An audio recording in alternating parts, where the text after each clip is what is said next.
ସମସ୍ତେ ଭାବନ୍ତି କି ଆମ ପୁଅ ପିଲାଙ୍କ ଲାଇଫ ଟା ବହୁତ ସହଜ, ବହୁତ ହସ ଖୁସି ବିନ୍ଦାସ ମଜାକରେ ଆମେ ଲାଇଫ ଟାକୁ ବିତଉଛୁ।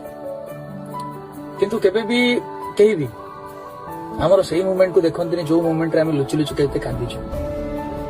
ରାତି ପାଇଲେ ପଇସା ପତ୍ର କୋଉଠୁ ଆସିବ, EMI ଦିଅ, ସିଏ ଦିଅ, ଘର ଚଳ, ମାନେ ବହୁତ ପ୍ରକାର ଥାଏ ୟାର କି ମାନେ ନିଜ କ୍ୟାରିୟରକୁ ବି ଆମେ ଦାଉ ଲଗେଇ ଦଉ କି ଯାହା ବି ପାଠ ପଢିଥାଉ କି ନା ଆଗକୁ ପାଠ ପଢି କଣ ହବ, କାମ କରିବାକୁ ବାହାରକୁ ବି ପଳଉ। କିନ୍ତୁ ଯେତେବେଳେ ଆମେ ସବୁ କିଛି ଥାଉ କି ଲାଷ୍ଟ ଗୋଟେ ସାହାରା ଥାଏ କି କିଏ ଗୋଟେ ଆମକୁ ଭଲ ପାଇବ କିମ୍ବା ଆମ ଭଲ ପାଇବା ବୁଝିବ, ସେଟା ବି ସାମ୍ନା ବାଲା ଆମକୁ କେବେ ବି ବୁଝିପାରେ ନା। କି ଆମର ମାନେ କହନ୍ତି ନା କି ଗୋଟେ ମିଡିଲ କ୍ଲାସରେ ଜନ୍ମ ହବାଟା ନା ବହୁତ କଷ୍ଟକର ୟାର।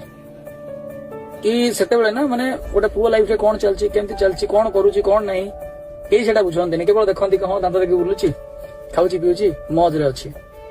କିନ୍ତୁ କେତେ ଜଣଙ୍କର କୋଶ୍ଚିନ୍ କୁ ଆମେ ଚୁପରେ ଶୁଣିଥାଉ, କେତେ ଜଣଙ୍କର କଥାକୁ ଆମେ ମନ ଭିତରେ ଚାପିକି ରଖୁନା, ସେଟା କେବଳ ଆମେ ଜାଣିଛୁ। ଗୋଟେ ପୁଅ ହେଇକି ବଞ୍ଚିବା ଏତେ ସହଜ ନୁହଁ ଆଜ୍ଞା। ଆମେ ନିଜେ ଖଟିଲେ ହିଁ ନିଜ ପରିବାରକୁ ଚଳଉଛୁ।